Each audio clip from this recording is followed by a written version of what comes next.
Hi all, welcome to K S mentor. അപ്പോൾ ഇന്നത്തെ art sports culture ലിറ്ററേച്ചറിന്റെ PYQ ഡീകോഡറിലേക്ക് ഏവർക്കും സ്വാഗതം.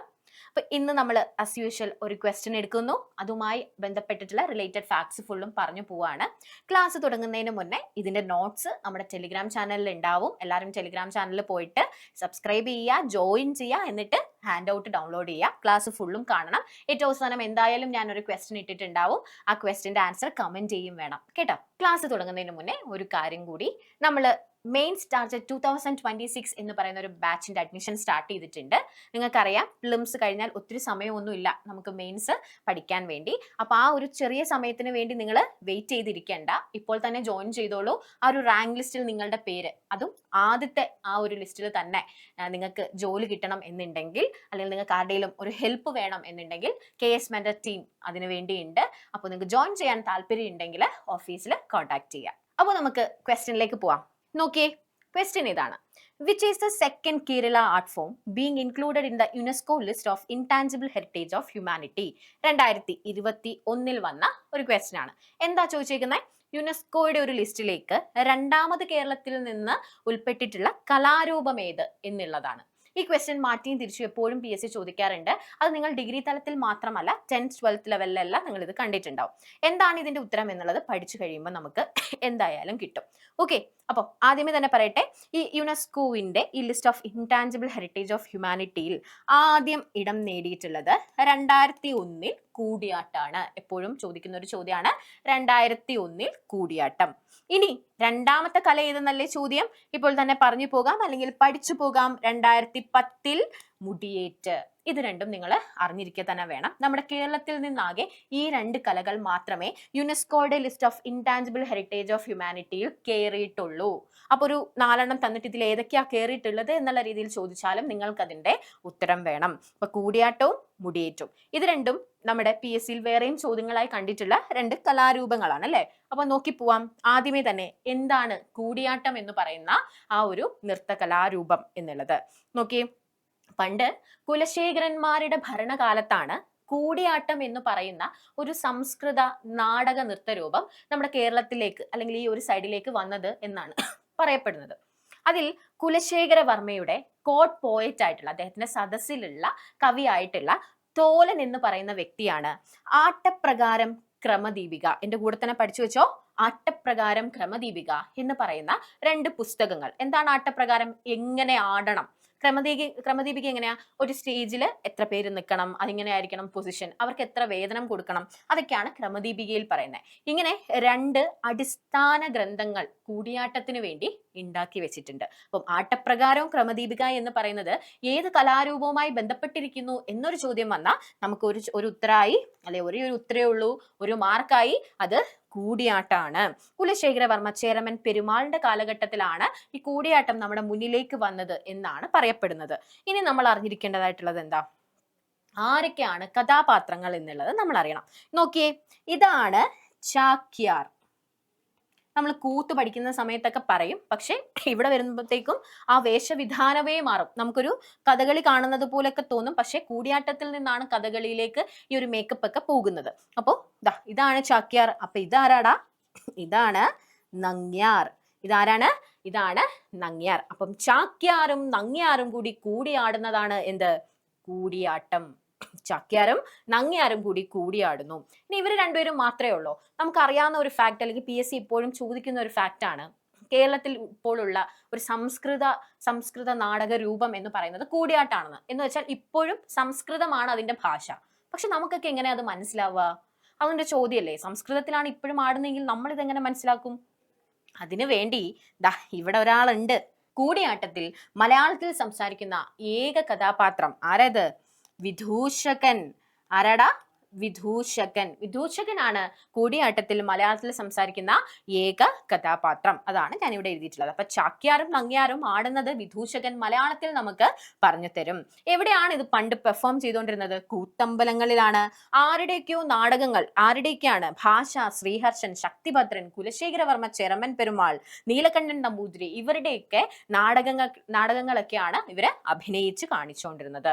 ഇനി അറിയണം, PSCക്ക് ഭയങ്കര ഇമ്പോർട്ടന്റ് ആയിട്ടുള്ള, നമുക്ക് 1 മാർക്കോളം നേടിത്തരുന്ന ക്വസ്റ്റ്യൻ, മിഴാവ്. കൂടിയാട്ടത്തിന്റെയും കൂത്തിന്റെയും പ്രധാന വാദ്യോപകരണം ഏതെന്ന് ചോദിച്ചാ ദാ ഈ ചേട്ടൻ ഇരുന്ന് കൊട്ടുന്ന കണ്ടോ, ഇതാണ് മിഴാവ്. മിഴാവാണ് പ്രധാന വാദ്യോപകരണം കൂത്തിന്റെയും കൂടിയാട്ടത്തിന്റെയും. പക്ഷെ കൂടിയാട്ടത്തിന് എന്താണ്, ഇത് മാത്രമല്ല, ശംഖുണ്ട്, കുറുംകുഴലുണ്ട്, ഇടയ്ക്കുണ്ട്, കുഴിത്താളം ഉണ്ട്. ദാ കുഴിത്താളം, കുറുങ്കുഴൽ, ഇടയ്ക്ക എല്ലാം ഞാൻ ഇവിടെ കൊടുത്തിട്ടുണ്ട്. ശംഖ് നിങ്ങൾക്ക് അറിയാമായിരിക്കുമല്ലോ. പക്ഷെ പ്രധാന വാദ്യോപകരണം ഏതെന്ന് പറഞ്ഞ് നമുക്ക് ഓരോ, ഇപ്പം മദ്ദളം, ചെണ്ട ഇങ്ങനെയൊക്കെ തരുവാണെങ്കിൽ എന്താ നമ്മുടെ ഉത്തരം എന്ന് പറയുന്നത്? മിഴാവാണ്. മിഴാവാണ് കൂടിയാട്ടത്തിന്റെ പ്രധാന വാദ്യോപകരണം. ഇനി അങ്ങോട്ട് പോകുമ്പം ആരാടാ കൂടിയാട്ടത്തിന്റെ കുലപതി? ആരാണ് കൂടിയാട്ടത്തിന്റെ കുലപതി? PSC എപ്പോഴും ചോദിക്കാറുണ്ട്. അമ്മന്നൂർ മാധവ ചാക്യാർ. അമ്മന്നൂർ മാധവ ചാക്യാർ ആണ് കൂടിയാട്ടത്തിന്റെ കുലപതി എന്ന് പറയുന്നത്. അദ്ദേഹത്തിന് പത്മശ്രീയും പത്മഭൂഷണം, യുനെസ്കോ കൂടിയാട്ടം ഗുരുവായിട്ടുമൊക്കെ റെക്കഗ്നൈസ് ചെയ്തിട്ടുള്ള വ്യക്തിയാണ്. ഇനി അമ്മന്നൂർ മാധവ ചാക്യാറിന്റെ പോലെ തന്നെ നമുക്ക് ഇമ്പോർട്ടന്റ് ആയിട്ടുള്ള, അല്ലെങ്കിൽ ആട്ടപ്രകാരവും ക്രമദീപികയും അടിസ്ഥാന ഗ്രന്ഥങ്ങൾ എന്ന് പറഞ്ഞില്ലേ, അതേപോലെ തന്നെ നമ്മൾ കണക്കാക്കുന്ന ഒരു പുസ്തകമാണ് നാട്യകൽപദ്രുമം. PSC ചോദിച്ചിട്ടുണ്ട്, നാട്യകൽപദ്രുമം ഈ പുസ്തകം ആരുടെയാണ്, അല്ലെ ആരാ രചിച്ചിട്ടുള്ളതെന്നൊക്കെ. അത് മാണി മാധവ ചാക്യാറാണ്. അദ്ദേഹം ഒരു മാണി സമ്പ്രദായം എന്ന് പറഞ്ഞ് ഭാവാഭിനയം കൂടുതൽ ഫോക്കസ് ചെയ്ത് കൊണ്ടുവന്നിട്ടുള്ള വ്യക്തിയാണ് ആര്? മാണി മാധവ ചാക്യാർ. കഥകളിക്ക് കണ്ണുകൾ നൽകിയിട്ടുള്ള വ്യക്തി എന്നുള്ള രീതിയിൽ ക്വസ്റ്റ്യൻസ് വന്നിട്ടുണ്ട്. ആരാണത്? നമ്മുടെ മാണി മാധവ ചാക്യാറാണ്. അപ്പം അമ്മന്നൂർ മാധവ ചാക്യാറും മാണി മാധവ ചാക്യാറിനെയും നമ്മൾ അറിഞ്ഞിരിക്കണം. ഇനി PSC ചോദിച്ചിട്ടുള്ള ക്വസ്റ്റ്യൻ എന്തായിരുന്നു? Master pieces of oral and intangible heritage of ഹ്യൂമാനിറ്റിയിൽ 2001 ഇടം നേടി കലകളുടെ മുത്തശ്ശി എന്നും അഭിനയത്തിന്റെ മാതാവ്, കലകളുടെ മുത്തശ്ശി എന്നും അഭിനയത്തിന്റെ മാതാവ് എന്നറിയപ്പെട്ടിരുന്ന കല ഏതെന്ന് ചോദിച്ചാൽ അത് കൂടിയാട്ടാണ്. Only Sanskrit theatre still existing in India. Kerala അല്ല, ഇന്ത്യയിലെ നാടകമായിട്ട് നമുക്ക് പറയപ്പെടാൻ പറ്റുന്നത് ഏതാണ്? നമ്മുടെ സ്വന്തം കൂടിയാട്ടാണ്. കുറേ കാര്യങ്ങൾ പറഞ്ഞു പോയി അല്ലെ. ഏറ്റവും ഇമ്പോർട്ടന്റ് ആയിട്ടുള്ള കാര്യങ്ങൾ മാത്രമേ ഞാൻ ഈ ക്ലാസ്സിൽ പറഞ്ഞു തരുന്നുള്ളൂ, കാരണം ചോദിക്കാം. ഓക്കെ, അപ്പൊ കൂടിയാട്ടം പറഞ്ഞേ നമ്മൾ മുടിയേറ്റിലേക്ക് പോവുകയാണ്. 2010 മുടിയേറ്റ് നമ്മുടെ ഈ ലിസ്റ്റിലേക്ക് കയറുന്നത്. സെക്കൻഡ് ആർട്ട് ഫോം ആണ്, കൂടിയാട്ടത്തിന് ശേഷമുള്ള സെക്കൻഡ് ആർട്ട് ഫോം. എന്താണ് മുടിയേറ്റിന്റെ ആ ഒരു കഥ? ധാരികനെയും ധാനവേന്ദ്രനെയും കൊല്ലാൻ വേണ്ടി ശിവഭഗവാൻ ആരെ വിടുന്നു? കാളിയെ വിടുന്നു. കാളി ലോകത്തിലേക്ക് വന്ന് നോക്കുന്ന സമയത്ത് ധാരികനും ധാനവേന്ദ്രനും ഇവിടെ ഫുൾ എന്താണ് പ്രോബ്ലം ആക്കി വെച്ചേക്കാണ്. കാളി ഇങ്ങോട്ട് വന്ന് ദേഷ്യം അടക്കാൻ പറ്റുന്നുണ്ടോ? ഇല്ല, കാളി ഉറഞ്ഞു തുള്ളും. അപ്പം ധാരികനും ധാനവേന്ദ്രനും എല്ലാം കൂടി പോയി ഒളിച്ചിരിക്കും. അപ്പൊ കാളി ലോകത്തിലേക്ക് വരുന്ന സമയത്ത് കാളിയുടെ കൂടെ നാരദൻ, കൂളി എന്ന് പറയുന്ന ഒരു ഹാസ്യ കഥാപാത്രം, കോയമ്പട നായർ എന്ന് പറയുന്ന വ്യക്തി, ഇങ്ങനെ കുറച്ച് വേറെ കൂടെയാ വരുന്നത്. ഇവരൊക്കെ ഇത് കണ്ടിട്ട് പേടിക്കും. ഇവർ പോയി ശിവഭഗവാനോട് പറയും, ഭഗവാനെ കാളി ഭയങ്കരമായിട്ട് ദേഷ്യത്തിലാണ്, എന്താ നമ്മൾ ചെയ്യുക? അപ്പം ഭഗവാൻ വന്നിട്ട് എന്ത് ചെയ്യും? കാളിയുടെ ഈ മുടി ഊരി വെക്കും. പക്ഷെ ഊരി വെച്ചിട്ടൊന്നും കാളിയുടെ ദേഷ്യം മാറുകയല്ല. അപ്പം ധാരികനും ധാനവേന്ദ്രനെയും കൊന്നിട്ടില്ല, അവരെ ഒളിച്ചിരിക്കുക. കാളി എന്ത് ചെയ്യും? ഈ മുടി ഏറും. മുടി ഏറിയിട്ട് തലയിൽ വെച്ചിട്ട് എന്താണ് ധാരികനെയും ധാനവേന്ദ്രനെയും കൊല്ലും. അതാണ് മുടിയേറ്റ് എന്ന് പറയുന്നതിന്റെ ബേസിക് ആയിട്ടുള്ള ആ ഒരു പ്രമേയം. അതാണ് ഞാൻ ഇവിടെ കൊടുത്തിട്ടുള്ളത്. കാളി ക്ഷേത്രങ്ങളിലാണ് നമ്മൾ ഏറ്റവും കൂടുതൽ കാണാം. സത്തേൺ കേരളയിൽ ഈ ഒരു ഭാഗത്ത് നമ്മൾ തിരുവനന്തപുരം സൈഡിലൊക്കെ നമുക്ക് കാണാൻ പറ്റും. കഥാപാത്രങ്ങൾ ഞാൻ കൊടുത്തിട്ടുണ്ട്. ശിവൻ, നാരദൻ, ധാരികൻ, ധാനവേന്ദ്രൻ, കാളി, കൂളി എന്നിവരൊക്കെയാണ്. അപ്പൊ ഇതൊരു ഡ്രാമ പോലെ ആയിട്ടോ നമുക്ക് കാണിച്ചു തരിക. കാളി ഇങ്ങനെ ആടുന്നതും കൂളി വന്ന് കാളിയോട് സംസാരിക്കുന്നതും അങ്ങനെയുള്ള കാര്യങ്ങൾ നമുക്കൊരു നാടകം പോലെ കാണാൻ പറ്റും. ഇനി എന്തൊക്കെയാണ് ഉപയോഗിക്കുന്ന വാദ്യോപകരണങ്ങൾ?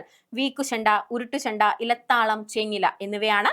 മാരാറക്കുറുപ്പ് കമ്മ്യൂണിറ്റിയിലുള്ളവരാണ് ഇത് അവതരിപ്പിക്കുന്നത്. ആ ഒരു ധാരികന്റെ ഒരു തലയേന്തി നിൽക്കുന്ന കാളിയാണ് നമുക്ക് കാണാൻ പറ്റുന്നത് എന്നുള്ള കാര്യം ഓർത്തു വെക്കുക. അപ്പൊ നമ്മൾ ഇന്നത്തെ ക്വസ്റ്റ്യനിലൂടെ കൂടിയാട്ടത്തിനെ പറ്റിയും മുടിയേറ്റിനെ പറ്റിയും പഠിച്ചു അല്ലെ. നോട്ടുകൾ വായിച്ചു നോക്കണം, ടെലിഗ്രാം ചാനലിൽ ഉണ്ടാകും. നമ്മുടെ മുടിയേറ്റ് പോലെ തന്നെ വളരെയധികം ഫേമസ് ആയിട്ട് ഒരു അനുഷ്ഠാന കലയെക്കുറിച്ച് കഴിഞ്ഞ തവണ ഒരു ക്വസ്റ്റ്യൻ വന്നു. എന്താണ്? The place Kadammanitta is famous for which ritual art എന്നുള്ളതായിരുന്നു. ഓപ്ഷനിൽ തെയ്യം, പൂരം, പടയണി, ഗരുഡൻ തൂക്കം. ഇതിന്റെ ഉത്തരം കമന്റ് ചെയ്യുക. ഇല്ലെന്നുണ്ടെങ്കിൽ നമുക്ക് അടുത്ത PYQ സീരീസിൽ ഈ ക്വസ്റ്റ്യനിൽ നിന്ന് തുടങ്ങാം. അറിയില്ല എന്നുണ്ടെങ്കിൽ അതും കമന്റ് ചെയ്തോളൂ, ഇല്ലെങ്കിൽ ഉത്തരം കമന്റ് ചെയ്യാം. അപ്പോൾ എല്ലാവർക്കും ക്ലാസ് ഇഷ്ടപ്പെട്ടു എന്ന് വിശ്വസിക്കുന്നു. നിങ്ങൾ 10-12 ലെവൽ എക്സാമുകൾ പ്രിപ്പയർ ചെയ്യുന്ന ഒരാളാണെങ്കിൽ VFAക്കോ കമ്പനി ബോർഡ് LGSന് ഒക്കെ പ്രിപ്പയർ ചെയ്യുന്നുണ്ടെങ്കിൽ KS മെന്ററിൽ ഇപ്പോൾ ബാച്ചുകൾ നടക്കുന്നുണ്ട്, അഡ്മിഷൻ സ്റ്റാർട്ട് ചെയ്തിട്ടുണ്ട്. അപ്പം ജോയിൻ ചെയ്യാൻ താല്പര്യമുള്ളവർ ജോയിൻ ചെയ്യുക. ഈ വീഡിയോ ഇഷ്ടപ്പെട്ടു എന്നുണ്ടെങ്കിൽ ചാനൽ സബ്സ്ക്രൈബ് ചെയ്യുക, കമന്റ് ബോക്സിൽ ഉത്തരവും നിങ്ങളുടെ അഭിപ്രായങ്ങളും കമന്റ് ചെയ്യുക, വീഡിയോ ലൈക്ക് ചെയ്യുക, നിങ്ങളുടെ ഫ്രണ്ട്സിനെല്ലാം ഇത് അയച്ചു കൊടുക്കുക. അപ്പോൾ നമുക്ക് എന്തായാലും അടുത്ത ക്ലാസ്സിൽ കാണാം. Till then we meet. By.